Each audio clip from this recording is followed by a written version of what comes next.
네, 반갑습니다. 제3회 참여 뉴스로 인사드립니다. 앵커 천호철입니다. 네, 김보경입니다. 오늘은 저 혼자 진행을 하는 게 아니라 바로 옆에 굉장히 아리따운 앵커분과 함께 공동으로 진행을 하게 되었습니다. 그러면 먼저 간단하게 이 자리에 앉게 된 소감을 좀 여쭤봐야 될 것 같아요. 어떻습니까? 네, 부산 시민으로서 시민의 목소리를 좀 대신 낼 수 있는 그러한 시민 기자단이 되도록 하겠습니다. 네, 감사합니다. 그러면 오늘 우리 두 명이 이렇게 공동으로 진행되는 참여 뉴스 많은 시청 바라겠습니다. 먼저 공지사항을 전달해 드리도록 하겠습니다.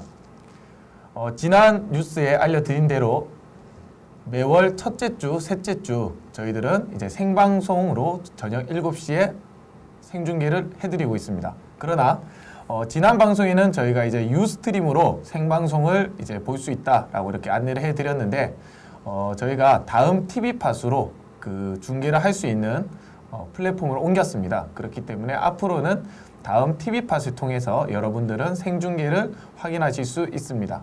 또한 유튜브를 통해서 매주 방송이 끝나고 나서 바로 업로드가 되므로 바로 유튜브에서 참여TV 검색을 하시면은 저희를 구독해 주시면 언제든지 여러분들이 원하실 때 지난 방송을 다시 보기를 할 수 있겠습니다. 자, 그러면 저희들이 준비한 뉴스 이제 만나보도록 하겠습니다.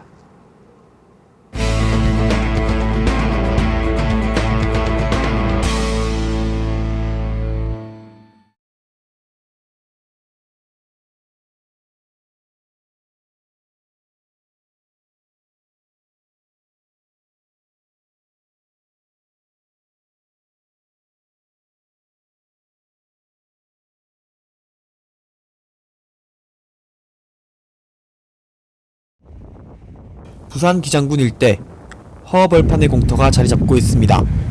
이곳은 2000년 12월 동부산 관광단지의 부지로 계획된 장소입니다.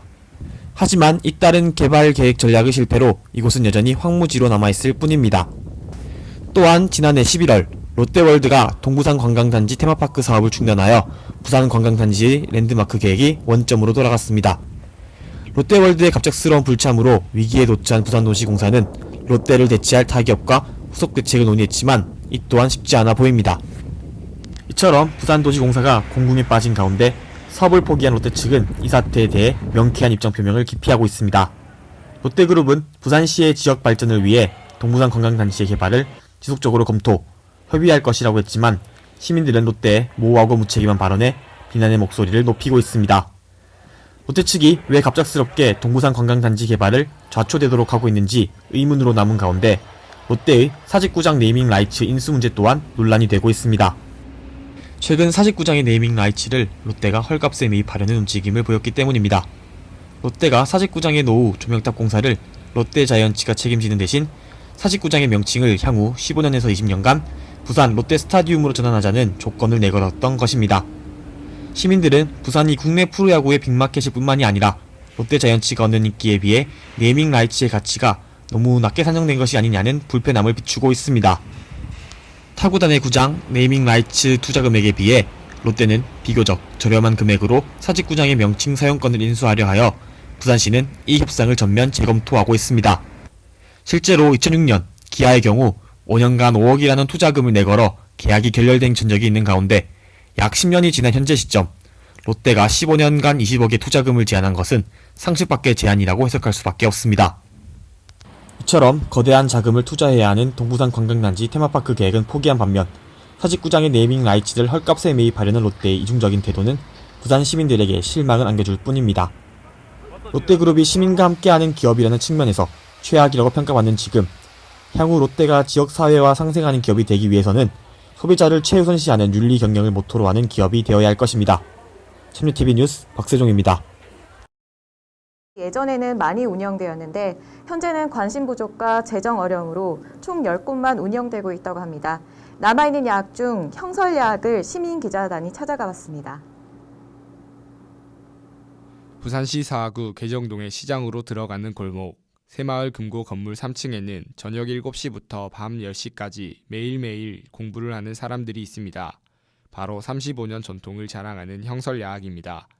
2000년대 초에만 해도 부산에는 수많은 야학들이 있었습니다. 하지만 재정적인 뒷받침이 없고 지원이 부족한 탓에 다들 문을 닫았습니다. 이제는 부산의 형설야학을 비롯하여 남부, 샛별, 참사랑, 향토, 금정, 무궁화, 새마음, 한울, BBS 이렇게 총 10여 개의 야학들만이 남아 있습니다. 형설야학이 살아남을 수 있었던 것은 아직 대학생 신분이지만 학교에서 보내는 시간보다 더 많은 시간을 들여 구청과 각종 기업, 주요 기관에서 형설야학을 알려온 은연범 교장의 노력이 있었기 때문입니다. 공부를 배우러 오는 60여 명의 학강 어르신들과 자원봉사를 하는 30여 명의 선생님들이 함께 놀듯이 공부하고 싶다는 은연범 교장을 만나보았습니다. 저희 야학은 아무래도 저희 시대는 이제 초중고등학교 과정이라든가 이렇게 교육에 대한 기회가 되게 많은 편인데 뭐 20, 30년 전으로 돌아가면 이런 교육의 기회를 이렇게 다 못 받으신 분들이 아직도 많이 계시거든요. 그래서 저희 단체는 이제 그런 분들을 대상으로 이제 배움의 기회를 제공하는 역할을 하고 있고, 좀 제2의 인생을 지원하는 느낌을 이제 저희가 할 수 있는 것들을 또 생각해서 지금 하고 있는 단체입니다. 일단 뭐 저희 단체도 이제 올해 1월까지만 해도 이제 지하에서 저희가 생활했고, 아무래도 제가 생각했을 때 가장 어려웠던 건 이제 어떻게 해야 될지 모르겠다는 거, 정보를 알 수 없다는 거에 대한 게 되게 어려워서, 그러다 보니까 뭐 재정적인 어려움도 있었고 사실은, 그리고 이렇게 뭐 정책이나 공모 사업이 열려도 이걸 어떻게 참여하는지도 잘 몰랐고, 그래서 좀 정보가 부족한 것들이 저희한테 가장 어려운 점이었고, 그래서 종합적으로 보면 우리가 왜 어려웠는지에 대해서 고민 되게 많이 했거든요. 그 어려웠던 것들 중에 하나가 우리가 뭐 하는지 아무도 모르는 거죠. 우리는 막 하고 있는데. 근데 물론 이게 우리가 하는 게 남들한테 뭐 보여주려고 하는 건 아니거든요. 근데 이런 것들 하고 있다는 걸 알면 이렇게 뭐 시든 구든 뭐 정책이든 뭐 주요 기업들이든 기관이든 도움이 주는 사람들이 많다는 걸 올해 되게 많이 깨달아서 내년에도 또 더 많이 알리고 더 많이 활동을 하면 어려운 부분이 점점 줄어들지 않을까 일단 생각하고 있습니다. 근데 일단은 망설임이 일단 있고 걱정도 있고 여러 가지 이유들이 있겠지만, 일단 와서 좀 매일 밤에 7시부터 10시까지 저희가 하고 있기 때문에 불 켜져 있고, 그냥 와서 한번 해보고 결정을 한번 해보셨으면 좋겠고. 은연범 교장은 영화 암살의 명장면을 회상하면서 한두 명을 암살한다고 세상이 바뀌진 않지만 우리가 여전히 싸우고 있다는 것을 알려야 광복이 온다고 말했습니다. 야학만으로 세상의 모든 사람들에게 교육을 제공할 수는 없을지도 모릅니다. 하지만 재정의 어려움과 끊임없는 위기에 처해 있으면서도 포기하지 않는 것은 여전히 교육에 있어서의 소외된 계층들이 존재하기 때문입니다. 야학이 그들에게 공부를 할 수 있는 권리를 보장하는 것은 하나의 사회 안전망으로 작용하고 있습니다. 국가 주도의 교육 속 사각지대를 밝혀주고 있는 야학이 포기하지 않고 묵묵한 등대처럼 계속 빛날 수 있기를 응원합니다. 참여TV 이경민 기자입니다. 네. 저희가 먼저 사과의 말씀을 좀 드리고 시작을 해야 될 것 같습니다.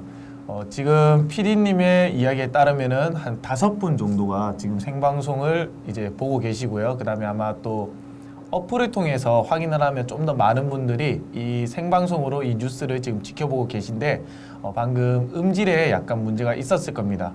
이런 게 또 생방송의 묘미 아니겠습니까? 네, 그렇습니다. 아무래도 처음 오셨는데 약간 신고식 한다라는 느낌으로 이렇게 하시면 될 것 같고요.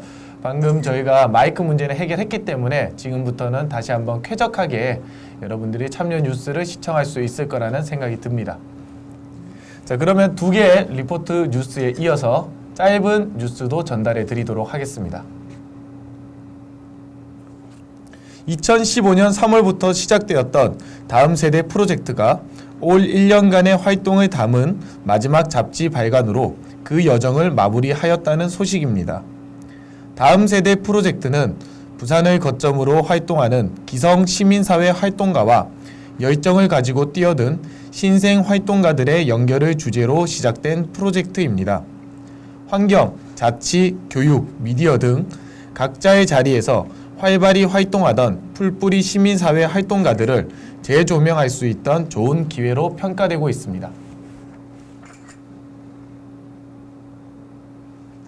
부산 최대 지하상권 바로 서면대연 프리몰입니다. 무려 327개의 점포가 들어서 있고 주말 기준 10만 명에 달하는 부산 시민이 이곳을 찾습니다. 지난 33년간 주식회사 대연프리몰이 운영을 맡아온 데 이어 내년 4월 23일부터 부산시가 관리를 맡게 됩니다. 상인들은 이를 격렬하게 반발하고 나섰습니다. 시장 경제 원리에 맞게 시장 자율에 맡기는 게 상가 활성화에 도움이 된다는 뜻입니다. 그러나 부산시는 시민의 재산 사유화가 안 된다는 입장입니다.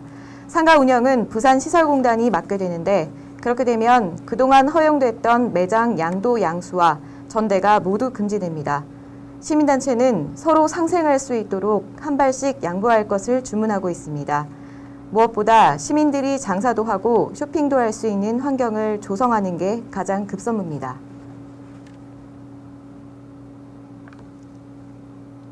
네, 마지막으로 긴급 속보입니다. 지난 제2회 방송에 이어 생태계 관련된 뉴스입니다. 먼저 현장 화면을 보시면서 함께 이야기를 나눠보시죠. 253일의 농성이 드디어 끝을 보고 있습니다. 송봉남, 심경보, 우리 심정보 생탁 택시 노동 투쟁자들이 오늘 내려온다는 소식입니다. 현재 4시쯤에 내려오신다라고 저희들이 이제 속보를 전달해 들었는데요. 지금쯤 내려와서 아마 가까운 인근 병원으로 이동해 먼저 건강 상태를 체크해 보지 않겠나라는 생각이 듭니다. 물론 이들의 고공 농성이 끝이 난다고 해서 이들의 투쟁이 끝이 나는 건 아닙니다. 이들의 관련된 모든 이야기들이 조속히 해결될 수 있도록 참여 뉴스도 기대해 보도록 하겠습니다.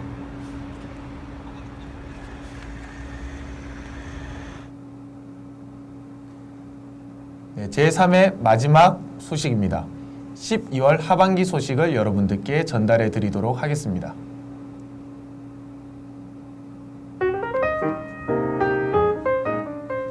응답하라 1979 그날의 항쟁지도와 항쟁일지 부산 민주항쟁 아카이브전이 31일까지 민주공원 기획전시실에서 열립니다.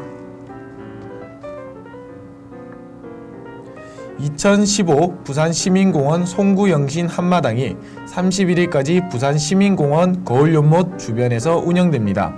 각종 등이 전시되므로 저녁에 가시길 추천드립니다. 부산 지역 청년 잡지 지잡이 창간호를 발간했습니다. 청년들이 직접 제작하고 유익한 내용으로 가득 담긴 지잡, 앞으로도 많은 관심 부탁드립니다. 농민영재 백남기 임마누엘과 민주주의 회복을 위한 미사가 12월 28일 대연 성당에서 열립니다. 백남기 씨의 빠른 회복을 참여 뉴스도 기원합니다.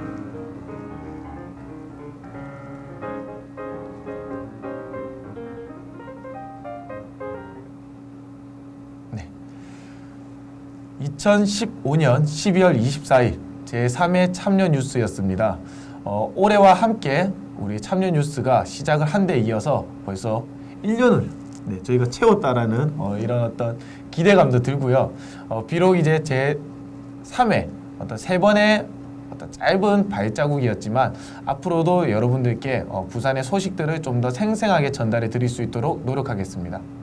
우리 김보경 앵커는 어땠어요? 오늘 처음 이렇게 생방송을 좀 진행했는데 좀 많이 처음에는 긴장되고 많이 떨렸는데 차츰 지날수록 조금 더 나아진 것 같고요. 그리고 천호철 앵커님께서 많이 도와주셔서 훨씬 더 편하게 진행할 수 있었던 것 같습니다. 앞으로도 저희 둘뿐만 아니라 좀 더 다양한 앵커들이 다양한 목소리로 여러분들께 전달해 드릴 수 있는 것도 약속드리며 오늘 제3회 참여 뉴스 마무리 짓도록 하겠습니다. 여러분들 행복한 2016년 맞이하시길 바랍니다.